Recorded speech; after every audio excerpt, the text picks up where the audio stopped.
serie de temas, una serie de problemáticas, de manera tal que al final del seminario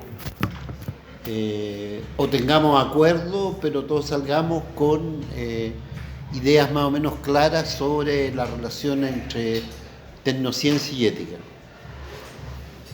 Yo no estoy emocionado, pero debiera estarlo porque este grupo que está en el origen de esta iniciativa existe desde el 2002. ¿Ah? Desde el 2002 que nos reunimos con generaciones de compañeros que ya están en el mercado y que siempre tratamos de la manera más informal de tener un trabajo más intenso en términos de determinadas temáticas. Y desgraciadamente, al hacerlo en una casa y a veces con un poco de vino, qué sé yo, siempre la iniciativa se quedaba en la mitad del camino. Entonces me da la impresión que a lo mejor esta es la actividad que va a funcionar al respecto. O sea, el grupo del 2002 lisillanamente entraría a recibirse con una temática que aborda durante un semestre y que de alguna manera estuvo presente en las revistas que sacamos, pero a través de esfuerzos individuales ahora sería un trabajo colectivo. ¿Ya? Yo personalmente digo que debería estar emocionado porque yo no sé cuánto tiempo más lograré mantenerme en esta institución, pero me parece que este seminario es una buena manera, desde el punto de vista personal, de cerrar todo un trabajo ¿de cuántos años? 17 años. Tenemos este grupo tiene la misma edad que el hijo Litti y que mi hijo, o sea, 17 años. Eso. Lo único, insisto, que desgraciadamente no podemos estarnos los unos frente a los otros. Ahora bien, yo me pregunté cómo iba a contribuir en esta reunión inaugural y me pareció interesante presentar y comentar dos textos que veremos si se conectan con la temática del seminario. Son dos textos de un filósofo que se llama Agamben, italiano. Uno se denomina Elementos para una teoría de la potencia destituyente, y el otro texto se denomina ¿Qué es un dispositivo?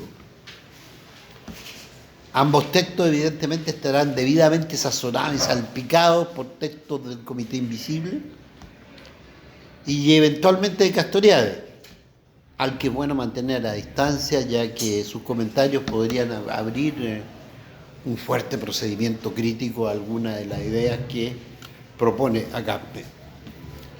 En algún punto estos textos se complementan y también se oponen. Ambos se desenvuelven en el ámbito filosófico, como metafísica, ontología y como filosofía política, y también en el ámbito de una discusión más específicamente política. Agamben se pregunta, al comienzo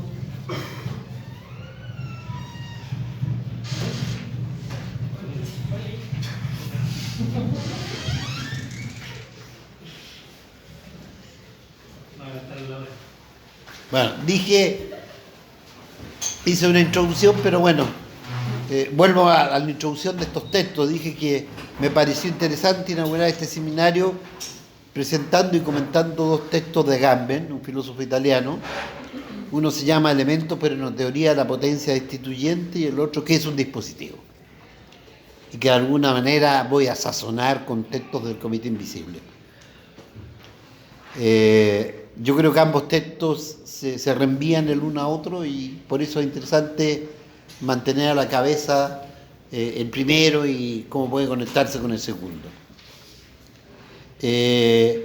Agamben se pregunta, al comienzo del primer texto, Elementos para una teoría de la potencia destituyente, se pregunta si la arqueología de la política, que tomó forma en su proyecto El Homo Sacer, que fue unos textos, un libro con el cual él trabajó hace mucho tiempo la temática, se pregunta si esa arqueología buscaba desplazar el lugar mismo de la política, que permaneció durante siglos en el lugar, según Agamben, que la citaron Aristóteles y después Thomas Hobbes y Marx. Para Agamben, el lugar ordinario, originario de la política occidental consiste en una exclusión inclusiva de la vida humana en la forma de nuda vida. La vida, que no es política, debe ser, dice Agamben, excluida y al mismo tiempo incluida por la política. La política occidental es desde el comienzo al fin biopolítica, a pesar de que Foucault quiere situar la biopolítica solo en una época precisa de la historia. La estructura de la vida nuda, de la vida como vida nuda, se define a partir de Aristóteles. Para este la vida se divide en distintas partes y luego de esta división se olvida de la vida como concepto. Se la excluye como realidad a pesar de que se la incluye como fundamento. Aristóteles habla de vida vegetativa, y ustedes conocen como médicos ese término, vida sensitiva, vida intelectiva. A través de esta división, la nuda vida, que no se puede confundir con la vida natural, permanece separada de su forma, y es esta nuda vida la que en la máquina jurídico-política del Occidente funciona como lugar donde se conecta el zoe, la vida, y el bios, la vida natural y la vida política. Esta vida nuda no es solo simplemente ignorada, ella es sobre todo politizada. Y Agamben nos dice que desde la Grecia antigua y particularmente desde el nacimiento de la ciudadanía, los ciudadanos se comprenden primariamente a sí mismos como participando de la polis. Para un grupo relativamente muy amplio de ciudadanos, la política se convierte así en el contenido vital y en un interés propio. La polis se transforma para los ciudadanos en un ámbito claramente distinto de la casa en la cual uno vive, y la política en una esfera distinta del reino de la necesidad. El proceso de inclusión aparece aún con más claridad cuando se lo observa en el contexto de la guerra civil en Grecia. ¿Está aquí en un seminario? Sí. Disculpe, perdón. Adelante.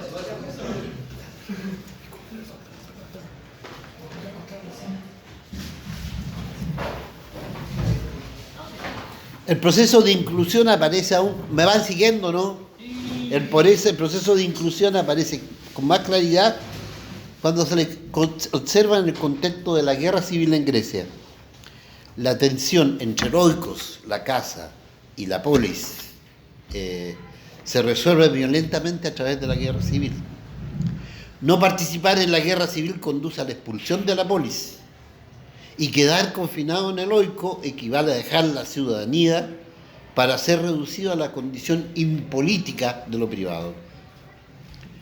Agamben señala que en el transcurso de su investigación comprobó que los conceptos fundamentales de la política ya no son la producción y la praxis, sino la inoperosidad, que absurdo, o sea, el volver inoperante y el uso.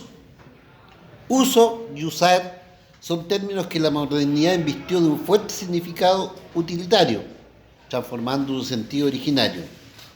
Según Agamben, el verbo usar es un verbo que los gramáticos clasifican como medio, es decir, ni como activo ni como pasivo, sino como las dos cosas al mismo tiempo. El sujeto, a través del verbo usar, es un lugar de un proceso. El sujeto es centro y al mismo tiempo actor de un proceso. Actor de un proceso.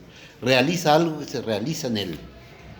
Se trata siempre de situar el sujeto en relación con el proceso y de calificarlo en cuanto agente en función de si efectúa en acción, en el activo, o si efectúa afectándose en el medio. El sujeto es quien realiza la acción, pero al hacerlo se implica y se afecta primero a sí mismo. El uso y el usar expresa la relación que uno tiene consigo mismo. La afección, el ser afectado, que se recibe en la medida en que se está en relación con determinado ente. Sobre el concepto de volver inútil, inoperosidad no significa inercia, sino que denomina una operación que desactiva y vuelve inoperante la obra. Se trata de esta manera de retomar el problema que Aristóteles formuló fugazmente en la Ética Nicomaquea, cuando en el contexto de definición del objeto de la episteme política, de la ciencia de la política, se interrogaba si así como el escultor, el carpintero y cualquier artesano, para esta gente existe una obra propia, si también para el ser humano hay una cosa semejante a la obra. Si el ser humano, o si el ser humano tiene una obra, o si el ser humano, por el contrario, es Argos, sin obra, inoperante. La pregunta sobre la obra o sobre la ausencia de la obra del ser humano tiene una importancia decisiva, ya que de ella depende no solo la posibilidad de asignarle una naturaleza y una esencia propia, sino también la de definir su felicidad y su política. Aristóteles abandona súbitamente la idea de una argia, de una inoperosidad esencial del ser humano. Agamben dice: yo, al contrario, trato de pensar el ser humano como el viviente sin obra, esto es, privado de una naturaleza y de una vocación específica, como un ser de potencia pura, que ninguna identidad, ninguna obra podría agotar. Esta inoperosidad esencial del ser humano no se debe entender como la cesación de toda actividad, sino como una actividad que consiste en hacer inoperativa la obra y la producción humana para abrirla a un nuevo uso posible. Uno de los modos de pensar la inoperosidad sería la fiesta, que en su modelo del Shabbat hebreo se concibió esencialmente como una suspensión provisional de la actividad productiva. Aunque la fiesta no es definida siempre solamente por lo que no se hace en ella, sino primero y más bien por el hecho de lo que en ella se hace. Y aquí, probablemente Agamben se vuelve más claro, hay un subtítulo que él pone que dice: del poder constituyente a la potencia destituyente. Si el problema ontológico fundamental no es hoy la obra, sino la inoperosidad, y si ésta sin embargo solo puede testimoniar a través de una obra, entonces el concepto político correspondiente ya no puede ser el de un poder constituyente, sino que de algo que podría denominarse potencia destituyente. Y si al poder constituyente le corresponden revoluciones e insurrecciones, es decir, una violencia que establece y constituye el nuevo derecho, para la potencia destituyente es preciso pensar en otras estrategias completamente diferentes. Un poder que solamente pudo ser derrotado con la violencia resurgirá de otra forma en la incesante, inagotable, desolada dialéctica entre poder constituyente y poder constituido, violencia que establece el derecho y violencia que lo conserva. Partimos diciendo: la política, entonces, tiene una diferencia fundamental entre la vida nuda, ¿cierto, no? La vida que Aristóteles de alguna manera enuncia como la vida vegetativa, ¿cierto? Y el bio, o sea, como vida política. Entonces, Aristóteles trató de definir o trató de darle un estatuto a la vida nuda, y no se lo dio finalmente. Se preguntó: ¿es que la vida nuda, de alguna manera, tiene una obra que le es propia, así como el carpintero tiene una obra que le es propia? Y él responde: no, ¿cierto, no? Es decir, finalmente, en el ámbito del en el ámbito del bio, el PSOE, el único destino del PSOE, el único destino de lo privado, del OICO, ¿cierto? No, es obtener un estatuto a través del bio y de lo político. El problema, y esto es lo que está atravesando el texto de Agamben, es que Agamben está tratando de pensar la política. Y no solo de pensar la política, sino que está tratando de pensar una política que no sea la desgraciada política de la historia de las revoluciones del siglo XVII adelante, ¿cierto, no? Donde a través de un poder constituyente, tarde o temprano, aquello que quería ser derribado reaparece nuevamente como un poder dominante, como un poder autoritario. Y entonces, en ese contexto, su tarea, esto es tratar de pensar la vida nuda, el PSOE, frente al BIOS. ¿Por qué? Porque él quiere encontrar entonces un poder destituyente. Y este poder destituyente es un poder entonces que de alguna manera podría dar lugar a una suerte de revolución, ¿cierto, no? En donde lo central no es el poder constituyente, no es tomarse el poder, sino lo central es organizar la vida colectiva de manera diferente. El Comité Invisible tiene algunas frases bastante impresionantes sobre el poder instituyente. Y dice, poder, esto los traje del libro ahora, mi hija. Estoy ocupado.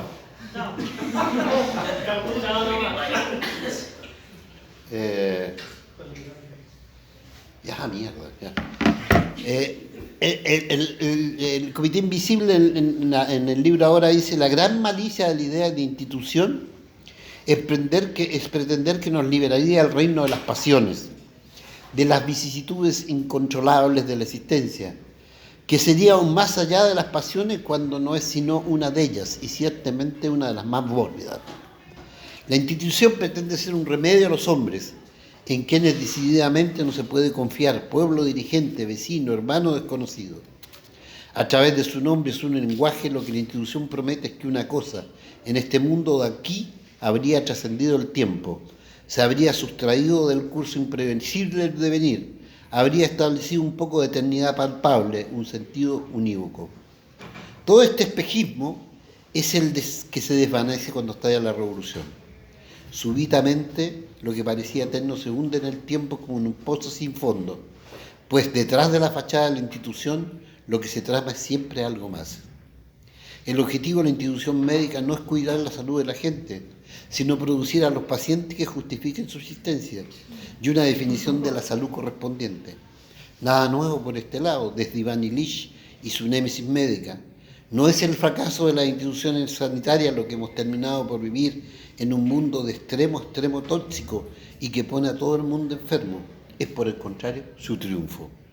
El fracaso aparente de las instituciones es la mayoría de las veces su función real.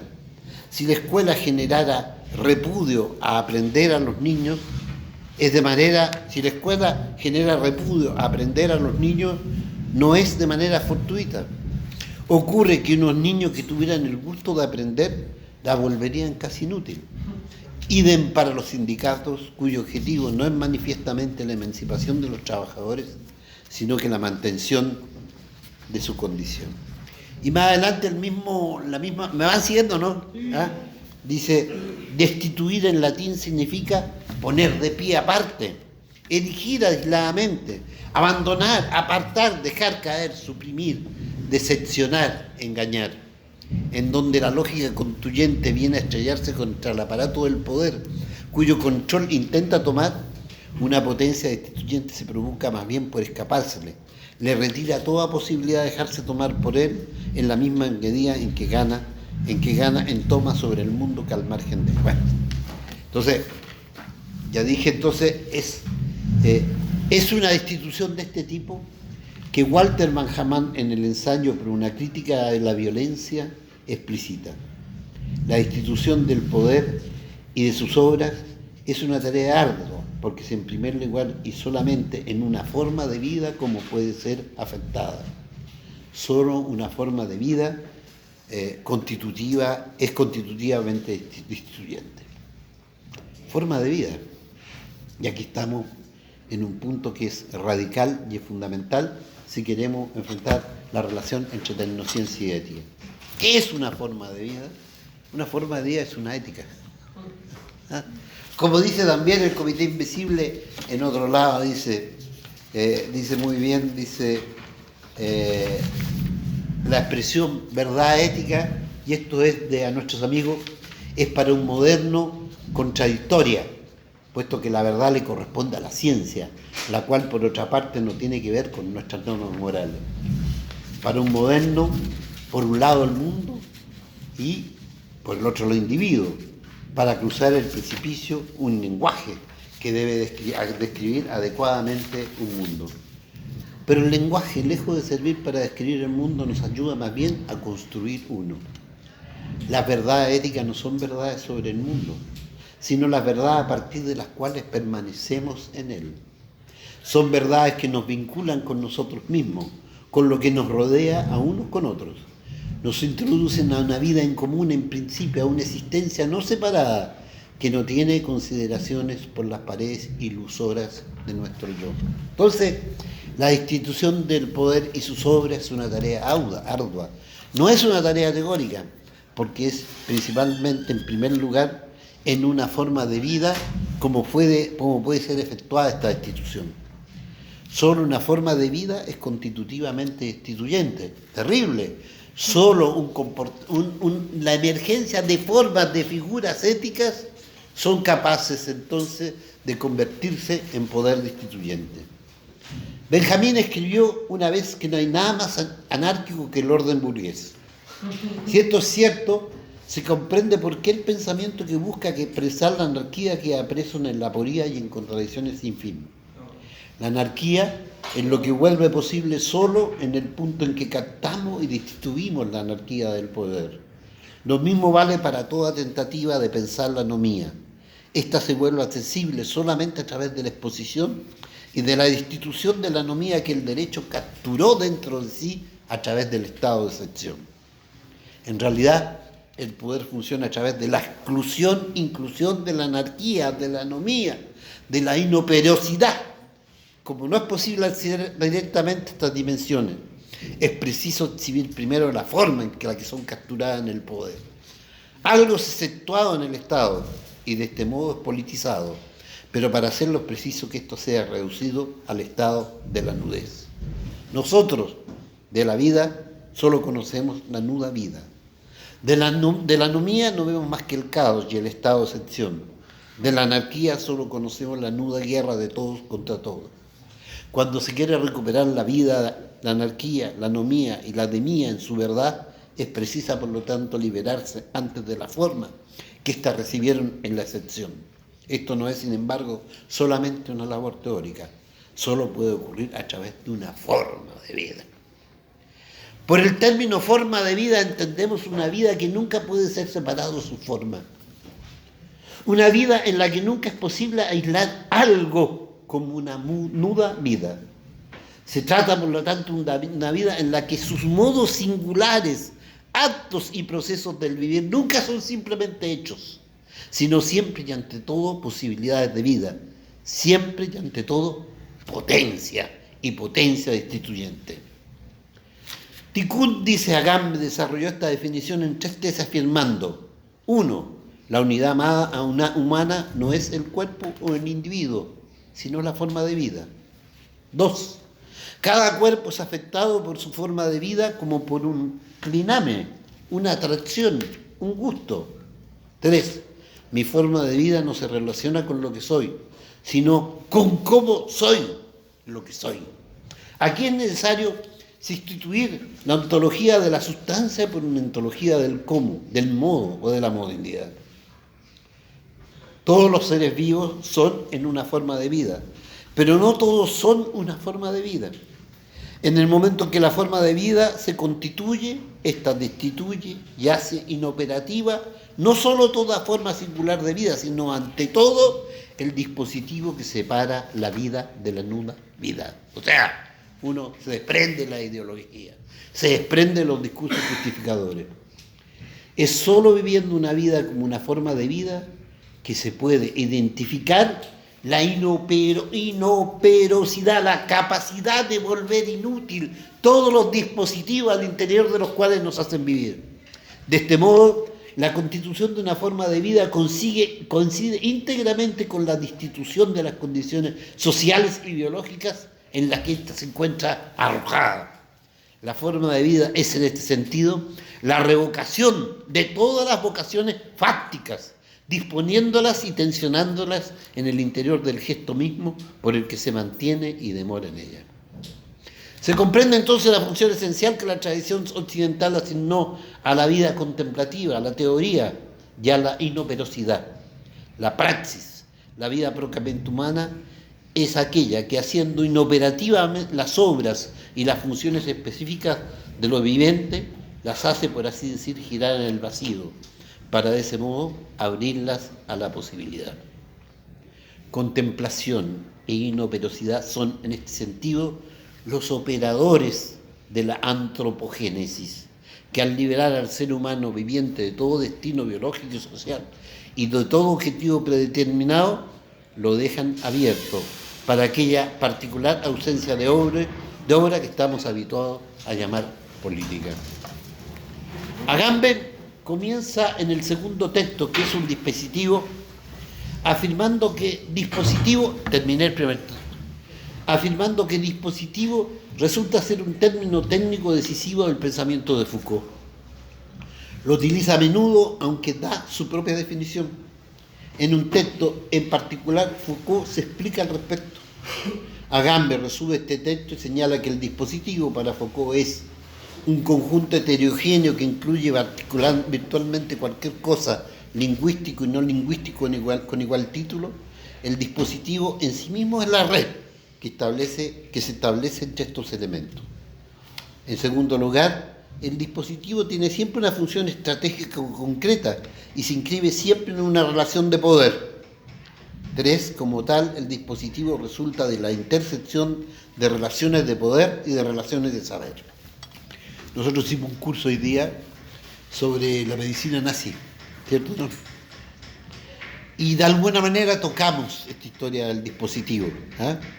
Con la diferencia que dijimos algo más.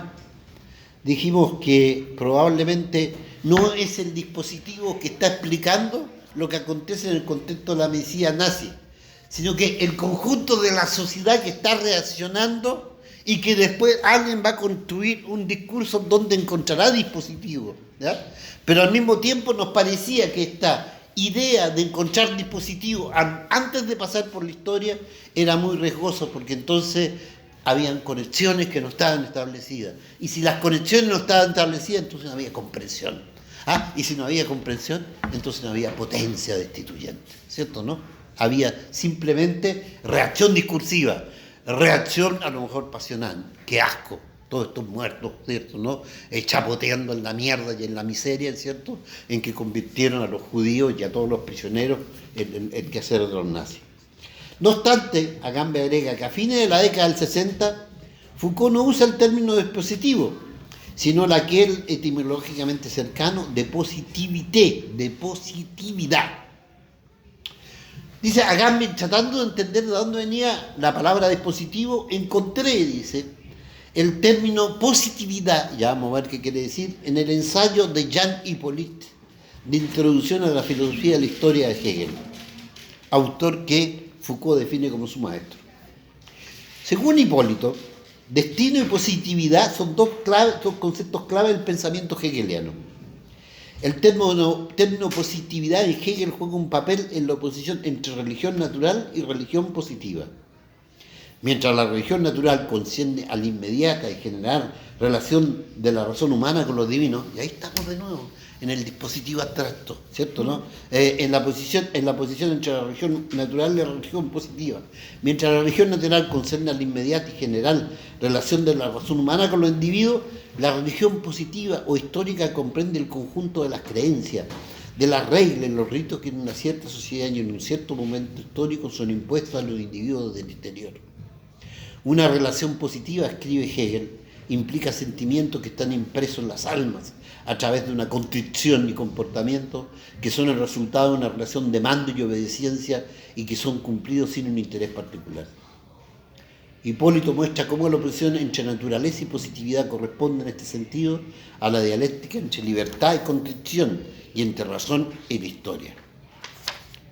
En cierto sentido, la positividad es considerada por Hegel como un obstáculo para la libertad humana y como tal es condenado. Investigar los elementos positivos de una religión y podría alegarse de un estado social significa descubrir lo que en ellos es impuesto a los hombres a través de una constricción, lo que vuelve opaca la pureza de la razón. Pero en otro sentido que termina prevaleciendo en el curso del desarrollo del pensamiento hegeliano, la positividad debe reconciliarse con la razón, que pierde entonces su carácter abstracto y se adecua a la riqueza concreta de la vida. Se comprende por consiguiente cómo el concepto de la positividad está en el centro de las perspectivas hegelianas. Foucault, tomando prestado este término, que llegará más tarde a ser dispositivo, se posiciona sobre un problema decisivo que es también su problema más propio, la relación entre individuos como seres vivos y el elemento histórico, entendiendo con dicho término el conjunto de las instituciones, de los procesos de subjetivación y de las reglas en que se concretizan las relaciones de poder. No obstante, el objetivo último de Foucault no es como el de Hegel, el de reconciliar los dos elementos, y mucho menos el de enfatizar el conflicto entre estos. Se trata para él más bien de investigar los modos concretos en que la positividad o los dispositivos actúan en las relaciones, en los mecanismos y en los juegos de poder. Yo creo que Foucault tuvo un problema cuando era chico, le deben haber regalado un Mecano, ¿no? Y quedó entonces prisionero del placer extraordinario de armar y desarmar Mecano, ¿no? Como si esta fuera la expresión misma de la verdad.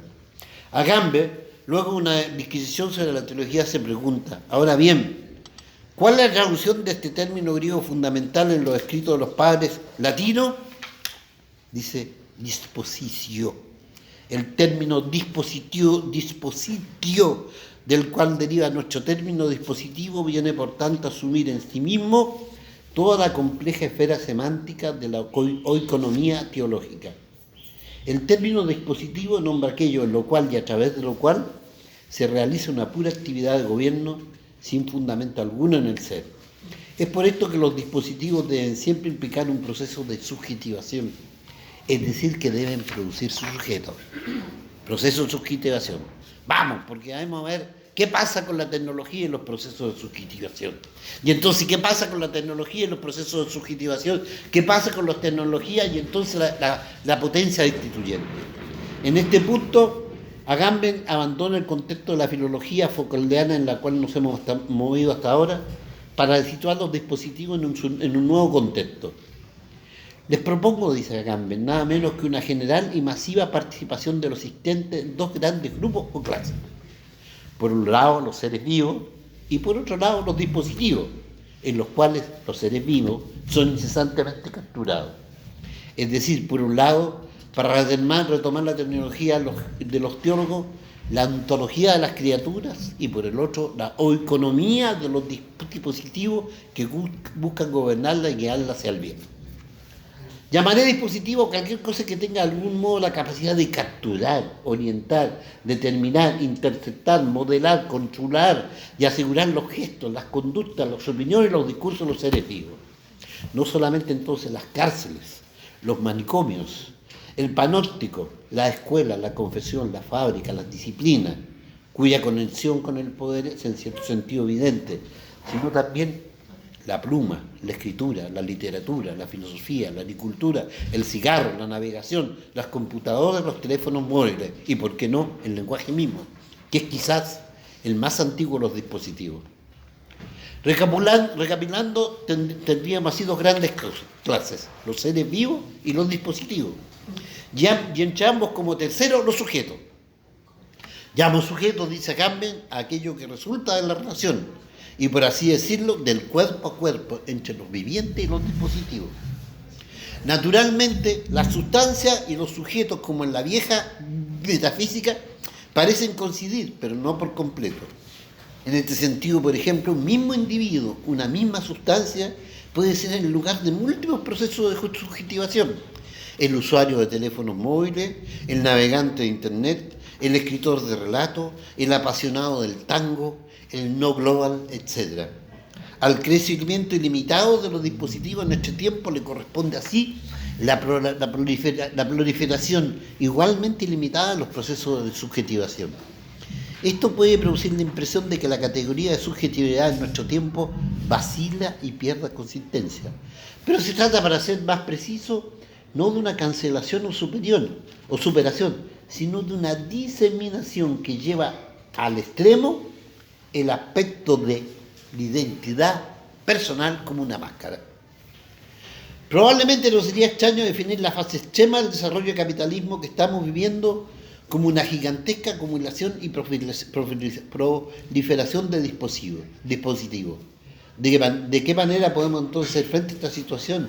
¿Qué estrategias debemos seguir en nuestra cotidianidad cuerpo a cuerpo con los dispositivos? No se trata simplemente de destruirlos, ni como sugieren algunos ingenuos, de usarlo en el modo justo. El hecho es que, según es evidente, los dispositivos no son un accidente en el cual los hombres caen por casualidad, sino que tiene a su raíz el mismo proceso de humanización que volvió humanos a los animales, que clasificamos bajo la rúbrica de Homo sapiens. Rompiendo o interrumpiendo esta relación, se producen para el viviente el aburrimiento, es decir, la capacidad de suspender la relación inmediata con los desinhibidores, y lo abierto, es decir, la posibilidad de comprender las cosas tal como ellas aparecen más allá de los dispositivos, es decir, de construir un mundo. Esto significa que la estrategia que debemos adaptar en nuestro cuerpo a cuerpo con los dispositivos no puede ser simple, porque se trata de liberar aquello que ha sido capturado y separado a través de los dispositivos para restituirlo en posible uso común. Yo no estoy enamorado, yo tengo la liberación de determinada endorfina en el cerebro que me hacen estar enamorado. Entonces, porque se trata de liberar aquello que ha sido capturado y separado a través de los dispositivos para restituirlo en un posible uso común. Es desde esta perspectiva que quisiera hablarle ahora, dice acá, de un concepto sobre el cual he estado trabajando. Se trata de un término que proviene de la esfera del derecho y la religión romana: profanación. Profano, podía así escribir el gran jurista Trebasio. Se dice en sentido estricto aquello que de sagrado religioso que era, es restituido al uso y a la propiedad de los hombres. Se puede decir como religión, desde esta perspectiva, profano o profanar es sustraer cosas, lugares, animales o personas del uso común de los dispositivos y transferirlos a una esfera separada. No solo no hay religión sin separación, sino que toda separación contiene o conserva en sí un núcleo genuinamente religioso. El dispositivo que actúa y regula la separación es el sacrificio, a través de una serie de rituales minuciosos, diversos según la variedad de las culturas. El capitalismo y las figuras modernas del poder parecen, desde esta perspectiva, generalizar y llevar al extremo los procesos separativos que definen a la religión. Todo dispositivo implica en efecto un proceso de subjetivación, sin el cual el dispositivo no puede funcionar como dispositivo de gobierno, pero si se reduce a un mero ejercicio de violencia. Foucault mostró así de qué modo en una sociedad disciplinada los dispositivos apuntan a través de una serie de prácticas de discurso, de saber y de ejercicio a la creación de cuerpos dóciles, pero libres, que asumen su identidad y su libertad de sujeto en el proceso mismo de su sujeción. Esto quiere decir que el dispositivo siempre es lugar en una máquina que produce subjetivaciones y solo en cuanto a tal es también una máquina de gobierno. Los dispositivos con los que lidiamos en la fase actual del capitalismo es que estos no actúan a través de una producción de sujetos, sino a través de procesos que podemos llamar desubjetivación.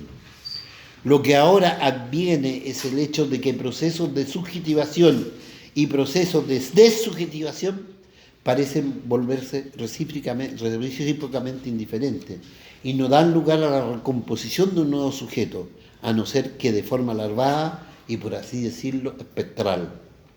En la no verdad del sujeto no se ya algún modo de su verdad. Aquel que se deja capturar en el dispositivo teléfono móvil, cualquiera sea la intensidad del deseo que lo haya movido, no adquiere con esto una nueva subjetividad, sino solamente un número a través del cual puede ser eventualmente controlado. El espectador que pasa sus noches ante la televisión solo recibe a cambio de su desubjetivación la máscara frustrante del saber o la inclusión en el cálculo de un índice de audiencia. De ahí la vanidad de estos discursos bien intencionados sobre la tecnología, que afirman que el problema de los dispositivos se reduce a su uso correcto. Parecen ignorar que si a todo dispositivo corresponde un determinado proceso de subjetivación, es totalmente imposible que el sujeto del dispositivo lo use en un modo justo. Por lo demás, los que tienen discursos parecidos son a la vez el resultado de dispositivos mediáticos donde están capturados. Las sociedades contemporáneas se presentan así como cuerpos inertes, que atraviesan gigantescos procesos de subjetivación, por lo tanto, de ausencia de potencia destituyente, que no corresponden a subjetivación real alguna. De ahí el eclipse de la política que presuponía sujetos e identidades reales, el movimiento obrero, la burguesía, y el triunfo de la oikonomía, es decir, de una pura actividad de gobierno que no apunta más que a su propia reproducción. De ahí, sobre todo, la singular inquietud del propio poder en el momento en que se encuentra frente al cuerpo social más dócil y apaciguado que jamás haya dado o existido en la historia de la humanidad. Es por una paradoja solo aparente que el inocuo ciudadano de las democracias postindustriales, que cumple puntualmente todo lo que se le dice hacer y deja que tanto sus gestos cotidianos como su salud, tanto sus pasatiempos como sus ocupaciones, tanto su alimentación como sus deseos, sean comandados y controlados por los dispositivos, hasta en los más mínimos detalles. Es considerado esto por el poder como un terrorista virtual. Es cómico. ¿Ah? Es decir, evidentemente, o sea, cuando más, o sea, yo me río porque con el curso que hago con la gente de salud pública de la Chile, entonces está toda esta historia de la dieta, hay que combatir la obesidad, ¿me explico, no? ¿Ah? Entonces, pero ocurre que la gente no logra cumplirlo, porque la dieta o bien funciona como una pastilla, y todos sabemos que la pastilla no funciona para eso, ¿cierto, no? O bien la dieta funciona en términos griegos, y la dieta en términos griegos es: yo, como potencia destituyente, como manera de ser, decido cuál es la relación que quiero con mi propio cuerpo. Entonces, la dieta no es una técnica, es una manera de ser. ¿Ya? Y como manera de ser no es castrativo, al contrario, es del orden del placer y de la glorificación de mi manera de ser. Bueno, entonces, cuando más se generalizan los dispositivos y diseminan su poder en todo ámbito de la vida, tanto más el gobierno se encuentra frente a un elemento inaferrable que parece huir a su forma cuanto más dócil se somete a esto. Esto no significa que represente en sí mismo un elemento revolucionario, ni que pueda detener o siquiera simplemente amenazar a la máquina gubernamental. O sea, alguien va a proponernos desde la máquina gubernamental una actitud frente al calentamiento global, ¿cierto, no? Pero la gente no va a decir, sí, lo hacemos, pero no lo hacemos. ¿Ah? O sea, de alguna manera va a sabotear el dispositivo gubernamental, pero no lo va a desafiar, ni lo va a boicotear como un elemento revolucionario, ni que pueda detener o siquiera simplemente amenazar a la máquina gubernamental.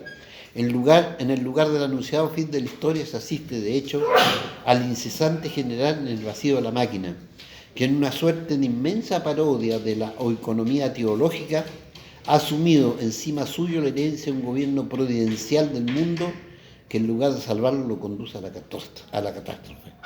El problema de la profanación de los dispositivos, es decir, de la restitución al uso común de aquello que ha sido capturado y separado en ellos, es por esto tanto más urgente. Este problema no se dejará plantear correctamente si los que quieren tomarlo no son capaces de intervenir sobre los procesos de subjetivación, no menos que sobre los dispositivos para llevar a la luz ese ingobernable que es el inicio y a la vez el punto de fuga de todo político. Nos corresponde entonces comenzar un seminario sobre tecnología y ética. o tecnociencia y ética. Y de alguna manera los caminos están de alguna manera escritos o establecidos a través de las distintas exposiciones que van a asumir los que elaboramos juntos en esta idea del seminario. Y evidentemente tenemos que comprender qué entendemos por tecnociencia, cuál es la dinámica de la tecnociencia, etcétera, etcétera. Pero la segunda expresión es ética. Y la ética en la cual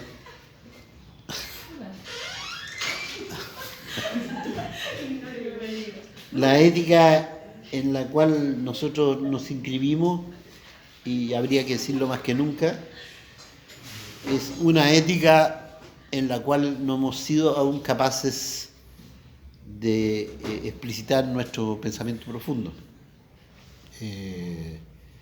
Y este pensamiento es una mezcla extraña entre Aristóteles, nuestro amigo Spinoza, Ladriguer, Castoriadis, y tiene que ver con esta expresión del Comité Invisible y de Gambia, de la manera de ser. Y esto es muy extraño porque la manera de ser de la ética en el mundo actual nos desafía a una forma de vida casi similar a la forma de vida antigua del militante. Es decir, a una forma de vida que de alguna manera se construye y se explicita en la relación con la vida misma, y que adquiere más que nunca la forma de una ética de la resistencia. ¿Ya? Una ética de la resistencia que es la capacidad de persistir en esta manera de ser, a pesar de que el mundo de los dispositivos ofrece otras maneras de ser y ofrece compensaciones inmediatas desde el punto de vista de estas otras maneras de ser. Yo personalmente me encontré con la expresión ética de la resistencia, que después me di cuenta que era ocupada por Spinoza y por otros. De hecho, hay un sacerdote protestante alemán que escribió un libro maravilloso que se llama La ética de la resistencia, que lo escribió estando en un campo de concentración alemán. ¿Ya? La ética de la resistencia me surgió en un seminario sobre los trasplantes de órganos que yo tuve en Bélgica. Un poco indignado o choqueado por esta idea de intervención en el cuerpo humano, y la idea que el cuerpo humano puede ser un lugar de recambio de piezas. Esta idea de pasar por encima de la historia del cuerpo muerto y la relación del cuerpo muerto con aquellas que aún lo quieren. Choqueado con esto, tuve una discusión sobre el consentimiento presumido, negándome a esta noción y diciendo que esta situación de emergencia de dar su cuerpo como forma de solidaridad en condiciones que la solidaridad se ejerce cuando uno está vivo y no cuando uno está muerto. Bueno, dije todo eso y al frente tenía unos trasplantadores muy potentes, que además me entraron muy fuerte porque yo era el extranjero del seminario en cuestión, o sea, era el indio, el emigrado. Entonces me dijeron, me dijeron a ver si sería capaz de decir lo que está diciendo si yo le traigo a unos trasplantados, para que le diga usted. Entonces yo en ese momento me gatilló una cosa que lo enfureció completamente. Le dije, mire, en la democracia griega cada vez que había un conflicto, la eventualidad de un conflicto militar,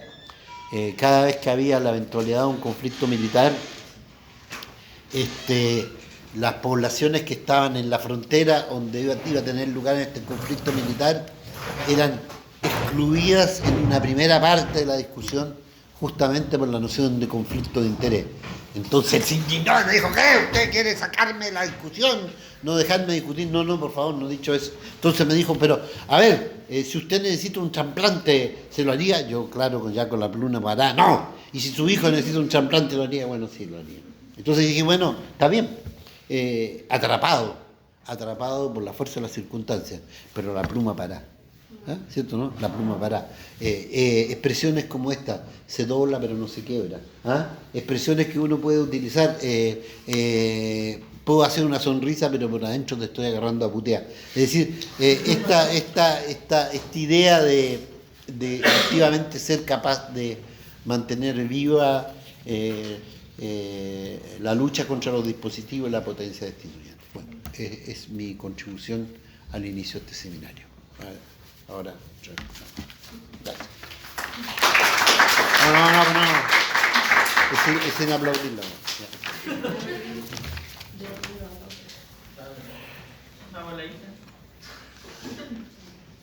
Hablemos. Hola, vale.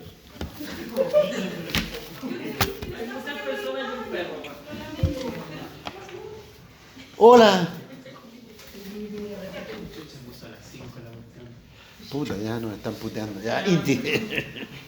¿Podéis profundizar, por favor, en esa idea de los dispositivos, ni destruirlos ni usarlos de forma adecuada? ¿En qué momento lo dije? O sea, los dispositivos no pueden ser utilizados de forma más adecuada que aquella por la cual han sido establecidos, ¿cierto? ¿No? ¿Y por qué? Porque si tomamos el ejemplo de Foucault, el dispositivo es una red. ¿Ah? Funciona al interior de una red y de alguna manera es en función de esta red que provoca las consecuencias que provoca. ¿Ya? O sea, el dispositivo, hacerlo funcionar como uno quisiera es extremadamente pedante, ¿ah? Dado que está en una red, en una dinámica. ¿Ya? Y la otra cosa es que el dispositivo actualmente, el problema con el dispositivo, a diferencia de lo que decía Foucault insistía que el dispositivo era una forma de subjetivación, ¿ya? Y ahora Gambel dice una cosa muy impresionante, el dispositivo no subjetiviza, el dispositivo lo que hace es provocar una desubjetivación, ¿ya? A través del dispositivo y la exigencia que nos plantea el dispositivo, lo que acontece es efectivamente que aquel que teóricamente éramos está completamente descuartizado, fragmentado, ¿ya? Tirado de una parte para allá y de una parte para acá. Eso creo haber dicho, si no me equivoqué. Entonces, la relación con el dispositivo es desconstruir el dispositivo, ¿cierto? ¿No? En el caso de cuál es el objetivo de un seminario como este, es la capacidad de decir la inteligencia artificial, el big data, la nanotecnología, ¿cierto? No es lo que están diciendo, hay algo más. Y de hecho, hoy día yo traía, no quiero que esto se expanda porque podría quedar problemas. Hay una profesora que fue declarada Premio Nacional de Ciencia en Nanotecnología y aparece una entrevista en el mostrador. Y me impresionó mucho porque en toda la entrevista la nanotecnología es simplemente el gran descubrimiento que permitirá al capitalismo chileno hacer valor agregado a nuestras mercancías, a nuestra materia prima. ¿Ya? Y primero, y en segundo lugar, aquí se produce un fenómeno, un análisis casi marxista. El análisis casi marxista es que la fuerza de producción, es decir, nosotros los científicos que somos capaces de producir nanotecnología, creemos que las relaciones de producción, es decir, la universidad del Estado, no nos da las herramientas suficientes para que nosotros lleguemos ¿a qué? A las empresas lo antes posible. Más aún, la tarea de la universidad es generar las condiciones para producir empresas con los jóvenes investigadores de tal manera que entremos a tallar de manera decisiva en el desarrollo del capitalismo chileno. No sé si respondí. Sí. Vamos a sacar algo de otra, ¿no? Vamos a producir plata acá, ¿no? Si no quería que se difundiera, hubiera egresado a pagar. No, esa es una palabra.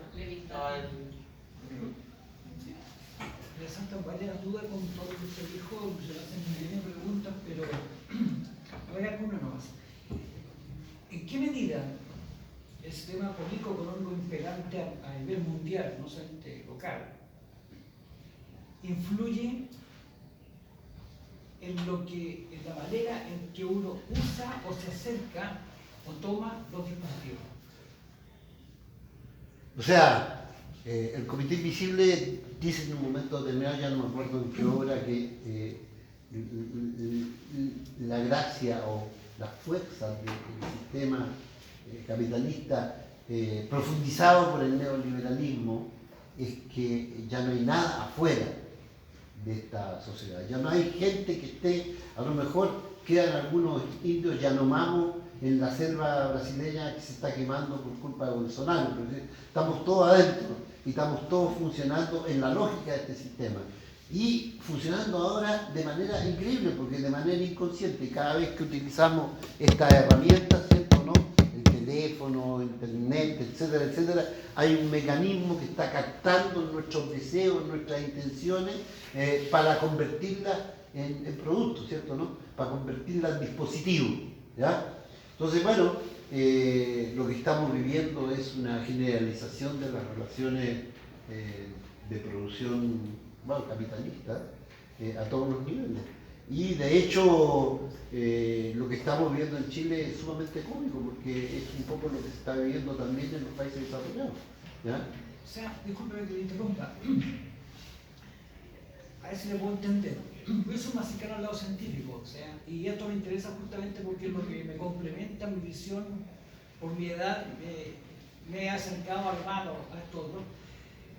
O sea, viendo el punto de vista científico, tomando a Maturana, es como sentir este sistema político-económico como algo autopoyético. O sea, toma lo que hay y lo transforma en lo mismo que es un sistema político-económico. O sea, se nutre de manera como un depredador, por decirlo así. Se nutre constante de nosotros, se nutre de lo que es la naturaleza, se nutre de todo. Pero la autopoiesis aparece como un concepto positivo en Maturana, pero tal como usted lo describe, la autopoiesis del sistema es una capacidad de reproducción del sistema y de aumento de la fuerza del sistema. Porque aquellos que podrían contrariar el sistema, aparte de las propias contradicciones entre los distintos poderes, o sea, yo no descarto una guerra entre China y Estados Unidos que a lo mejor abra las puertas, o no sé, que abra por sus contradicciones y que abra las puertas a otra cosa, pero la visión del concepto de autopoiesis es un concepto terrible. Es el concepto que el sistema se reproduce a sí mismo y se reproduce a sí mismo con más fuerza. Disculpe, es que esta objeción me encuentro súper interesante. Disculpe lo demás, por favor, porque me está dando la palabra, pero ya que soy el bicho raro aquí, aquí hay algo que me da vueltas por lo siguiente.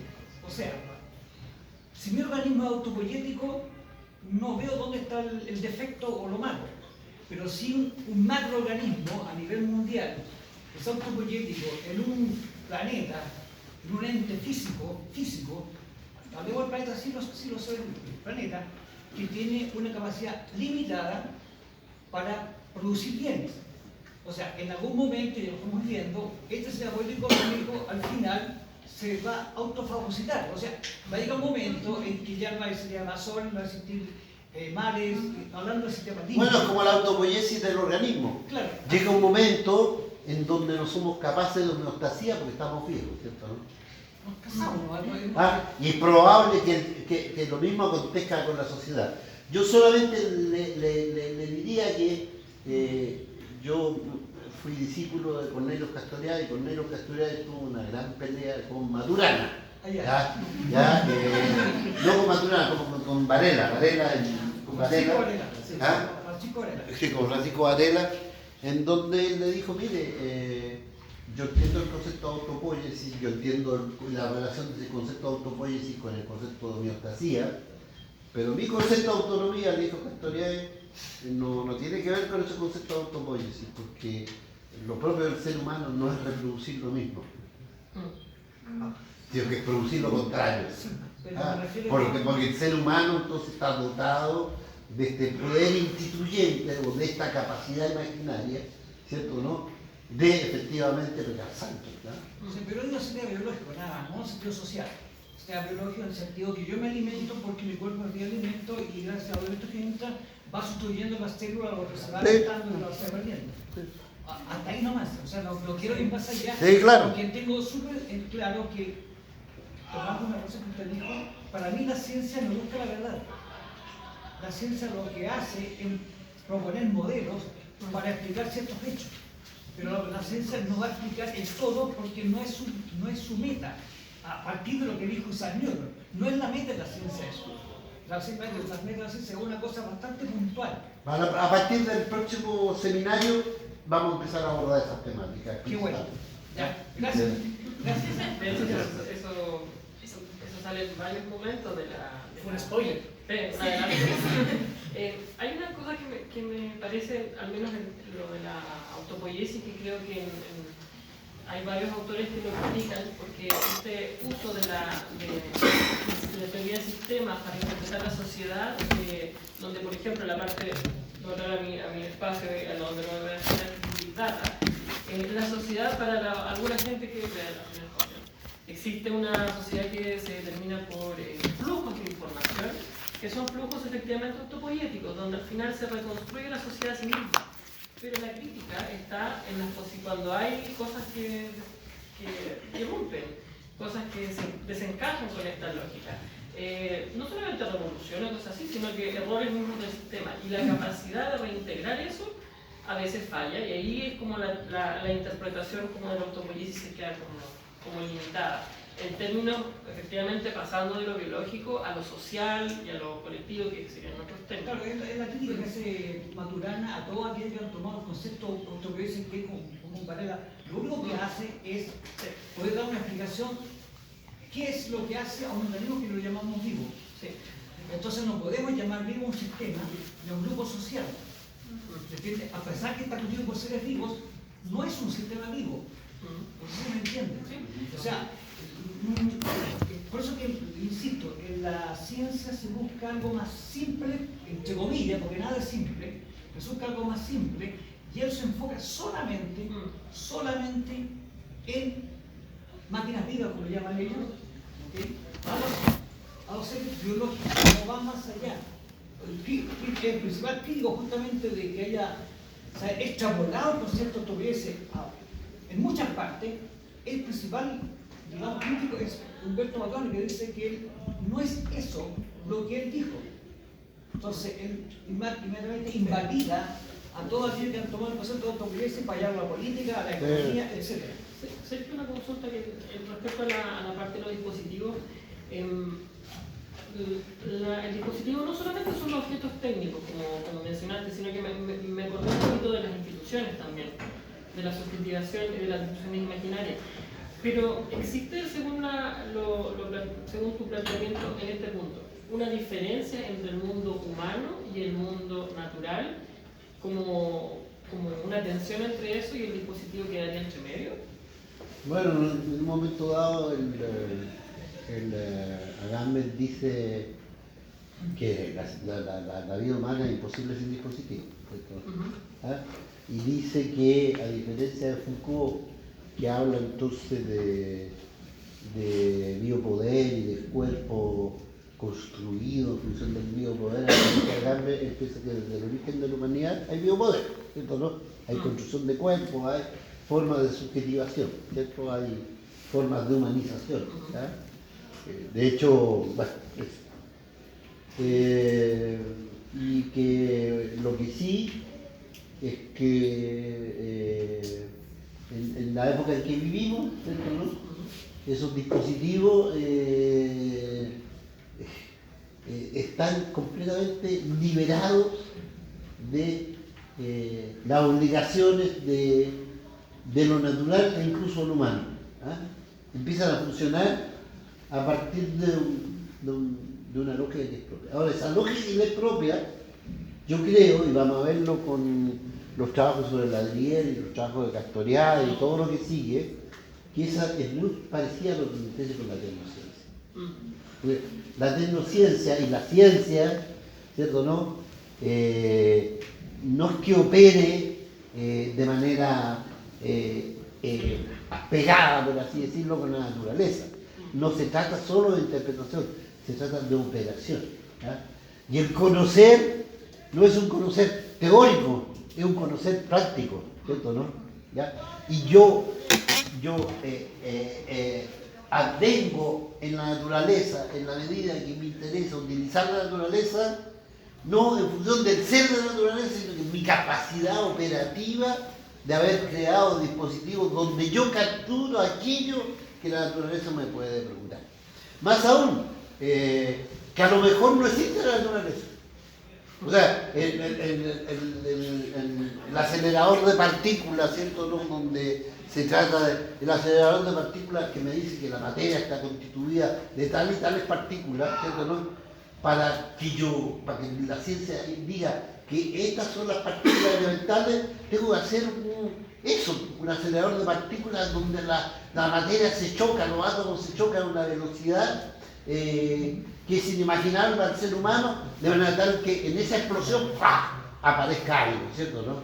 Ahora, evidentemente el objetivo de todo eso es que de alguna manera aquello que parece, adquirirá toda su relevancia porque nosotros seremos capaces de utilizar eso en determinado artefacto. Sí, pero eso es solamente, eso es solamente teoría, o sea, yo veo a la ciencia, no la ignorancia. ¿Okay? No, está bien, la diferencia... La ciencia de teología no siempre caminaron de la mano. ¿Okay? Aparte, la ciencia es mucho más moderna que la teología. Me refiero a que, por ejemplo, agarremos la teoría cuántica, que hoy día está muy de moda y a todas, no sé si ustedes han escuchado hablar de los saltos cuánticos, ¿no es cierto? La psicología cuántica y le ponen la cuántica como antes se ponía el ecológico. Eso es humo nomás, porque resulta que la teoría cuántica es pura matemática y es una forma de poder resolver algo que los tenían los físicos de cabeza. Es solamente eso, empezado con Max Planck, incluso a pesar de que dijo que se midía la energía en cuanto, por ahí viene la palabra cuántico, en quantum, ¿okay? Era para explicar algo y él mismo no creyó en lo que había creado, no creía, porque era un físico clásico, tenía la mentalidad del físico clásico. Y quienes agarraron, digamos, la posta fue Einstein, Bohr y bueno, un montón de genios físicos, ¿okay? Pero ¿qué tiene que ver la teoría cuántica con lo demás? O sea, a la crítica que yo hago es, si la ciencia se dedica a algo, cosas puntuales, como por ejemplo la emisión de un cuerpo negro, de ahí partió todo el asunto de la cuántica, ¿qué tiene que ver eso con la vida social, con mi vida personal, con las relaciones de pareja? No tiene nada que ver. Entonces tomar de la ciencia palabras, conceptos y extrapolarlo a la sociedad, eso es un dispositivo. Eso para mí, claro, eso no debe ocurrir. Eso es un dispositivo de captación donde yo le procuro al sujeto incluso un lenguaje para que se exprese consigo mismo. Yo quedé muy emocionado en una oportunidad que leí un libro de Marc Augé, se llama, ¿cómo se llama? Elogio del politeísmo.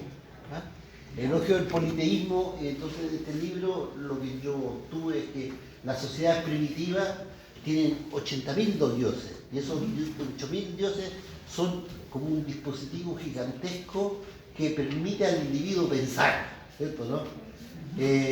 Pero entonces estoy caliente, yo caliente, tengo hambre, yo hambriento, ¿ya? Entonces yo siempre, cuando leí ese libro, desarrollé una imagen que me gustaba mucho. O sea, el politeísmo es la capacidad de producir 80.000 perchas para mí. Cuando digo percha, pongo el vector, ¿ya? Es decir, donde de alguna manera entonces establezco esta relación. Pero cuando hay moniteísmo, eso se reduce radicalmente. Yo me encuentro con referencias religiosas que son silenciosas, que no me permiten colocar mi humilde condición en diálogo, porque finalmente la distancia está establecida, ¿cierto? ¿No? Y entonces, en este vacío gigantesco aparecen los dispositivos. Y los dispositivos funcionan cuando la gente hace el esfuerzo para que algo funcione, cuando tienen depresión, cuando hay conflicto. Porque si no, también prendo la televisión, me pongo el personal estéreo, o me caigo al copete y la marihuana y se acabó el tema. ¿Ya? Pero bueno, eso. ¿Ya? Eso. Yo creo que si trabajamos en conjunto y obligamos a que estas ideas emerjan, creo que podemos comenzar a producir algo diferente. Ríete. Construir un mundo mejor. ¿Ya? Construir un No, a construir un espacio crítico. Un espacio crítico donde no nos sintamos los que cultivamos este espacio crítico constantemente en minoría y constantemente a la defensiva, ¿cierto? A la defensiva, porque en general en este mundo actual lo que menos se necesita es gente que reflexione como estamos tratando de reflexionar, ¿no?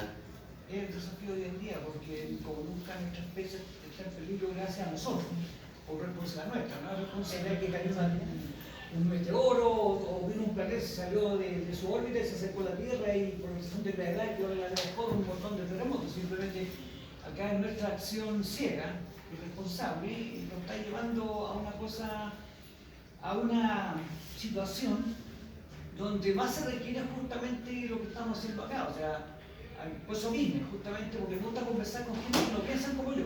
Bueno. Es que es mejor, que me entiendan. Mi posición es que hay que tratar de acercarse a todo. Es tan válido aprender algo de ciencia como aprender de filosofía, de sociología, aprender de cosas místicas, acercarse a la teología. Todo eso para mí es válido, porque el desafío que tenemos hoy en día no tienen que lo suponer ustedes, muchachos, no yo voy a desaparecer. De aquí al 2030, 2040, no sé a lo mejor no voy a estar. Seguro. Claro, eso Mejor que hablar. Este es un momento válido para decir que efectivamente no hemos actuado, o hemos actuado ciegas, parece, y el mundo parece estar al borde de la debacle ambiental, y la ciencia juega un rol en eso, y pretender que la ciencia tiene, no sé, un carácter bonapartista, o está por arriba de la política, o no se puede sacar peligro de la ciencia, o que las cosas de la ciencia no van a dar a la política, no es real. No es real, y de hecho, lo primero que hay que decir es que la política, la ciencia, la realizan, la desarrollan seres que también son políticos, y seres que por lo tanto, por la sociedad en la cual están inmersas, van a pensar y van a ejecutar de cierta manera. Y eso yo creo que incluso usted que conoce a Maturana es similar al concepto de determinismo biológico. En este caso sería una suerte como de condicionamiento social o condición social. Eso por un lado. Por otro lado, también hay que considerar lo que, este sí que hace un spoiler, porque en algún momento tiene que ver con los tratados contra el método de Feyerabend. No hay que desconocer que en la ciencia a lo largo de la historia ha existido una característica conocida como condición de consistencia. Y la medida que una teoría agarra cada vez más fuerza, más vuelo, también recibe apoyo político, recibe apoyo financiero y es cada vez más despreciable la teoría alternativa, hasta que finalmente toda la producción de ciencia tiene que cumplir con la condición de ser consistente con la teoría principal o la teoría predominante. En física no sé si funciona tanto, en biología funciona bastante. Es más, de hecho, en medicina, que es donde varios de los que estamos acá habitamos, podemos dar fe de las 50 teorías pendulares del riesgo cardiovascular. El huevo es bueno, el huevo es malo. La grasa es buena, la grasa es mala. El azúcar es buena, el azúcar es mala. Este remedio lo damos, este remedio no. Y todo eso, en buena parte, depende, por ejemplo, de quién financia la investigación, de cuál es el producto que más se está produciendo en el país, de cuál es la dieta, las condiciones culturales de la población, una serie de cosas. Entonces, la ciencia no corre por una vía distinta a lo que va a ser el resto de la sociedad o lo que son los vaivenes políticos. Corren de la mano. Lo que pasa es que no es habitual ir a buscar dónde es que se están metiendo la mano. Ahora, aquí yo quería meterme con otro que me dejaba hacer un paréntesis, para que pueda sacar la segunda cosa. La ciencia no es una sola. La ciencia que más la gente admira es la matemática. ¿Tú crees que existe una sola matemática? No tengo idea. Pero por la pregunta que tiene que ver con cosas filosóficas, la matemática que nosotros usamos.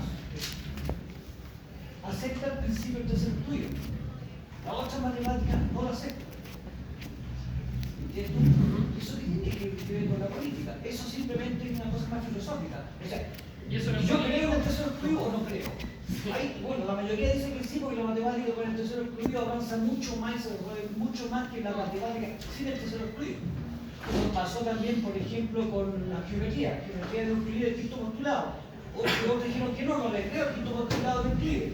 ¿Ok? Y apareció la otra geometría. Y una de esas la tomó Einstein para la relatividad general.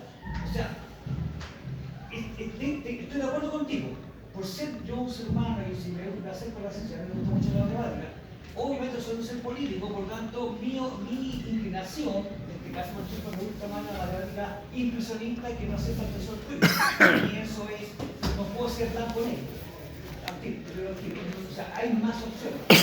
Entonces, por lo tanto, sí estoy influido. Los que mandan sí están influidos. Pero hay una relación entre ciencia, política y política con la ciencia y están más comunados, ha pasado desde que empezó la ciencia, ¿ok? Pero no hay que eso no puede desconocer la independencia de muchos científicos, incluso científicos perseguidos, ya sea por razones políticas o razones ya sea religiosas, ¿ok? Que su asunto de que no quiero nombrar a Galileo porque es el caso más conocido. Entonces, por lo tanto, no es 100% exacto lo que tú me estás diciendo, pero tiene gran verdad. O sea, yo estoy de acuerdo contigo que sí, la política y la economía, que siempre ha ido de la mano, y las guerras también han ido de la mano, pero todas esas cosas, la guerra, ya sea matando gente o reventando la economía de los otros, que es lo que está pasando hoy en día, ¿okay? Eso obviamente que sí influye mucho, ¿okay? Pero donde hay que estar pendiente, por eso digo que la responsabilidad de uno es el actor político más que el actor científico. Esa es mi opinión.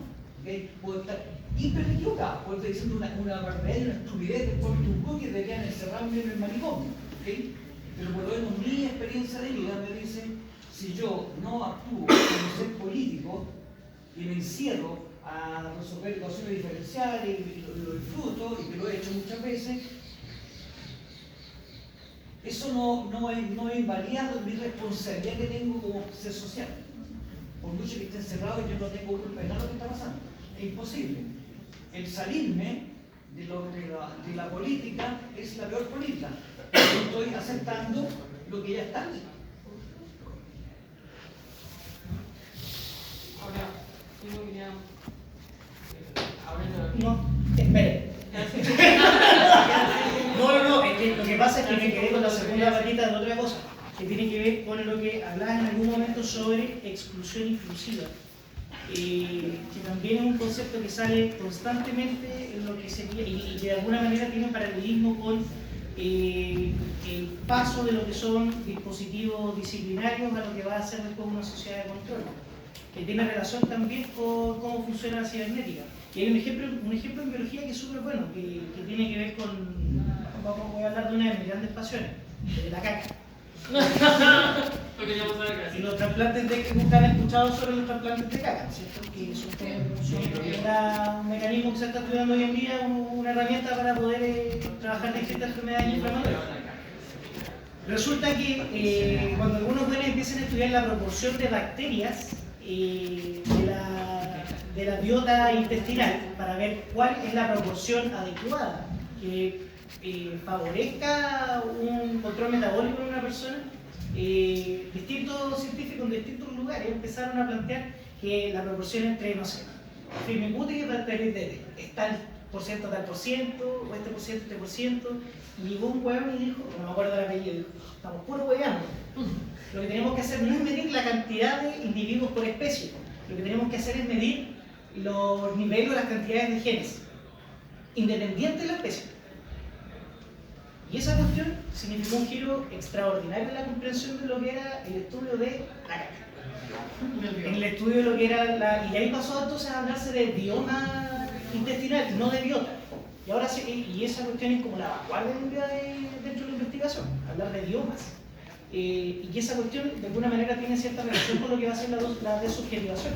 Hoy ya no estamos hablando de grupos de individuos, estamos hablando de clases de información, que es lo que, por ejemplo, plantea también la hipótesis cibernética, que idealmente para que el sistema funcione debe contar con la mayor cantidad posible de individuos participantes, de manera tal que seamos capaces de poder extraer clases de información y nunca más volver a mirar los individuos.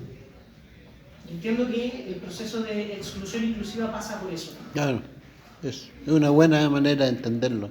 Pero evidentemente hay un libro que es la teoría del dron de Chamayú, en donde efectivamente la manera como el dron controla una población determinada no tiene que ver con singularidades individuales, sino que tiene que ver con patrones de comportamiento y desviaciones respecto a estos patrones.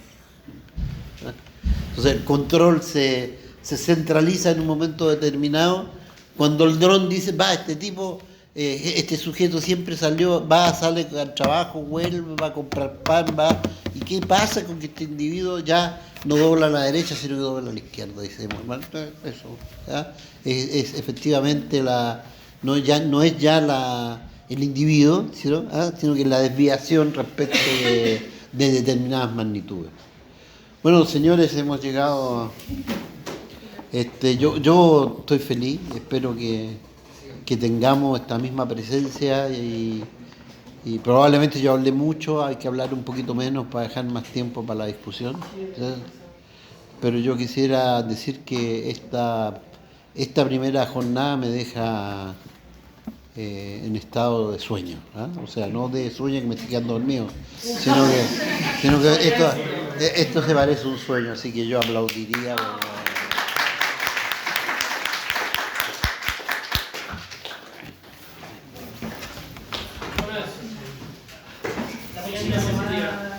Personas que faltan por firmar, pero que tienen que ir a... Muchas gracias. 24 de septiembre a la misma lugar. Todo lo que usted habló, capté el 20%. Traté de seguirle con la Mi forma de pensar es distinta. Yo cuando hablo más rápido, mi forma de pensar. ¿Cómo yo me puedo hacer lo que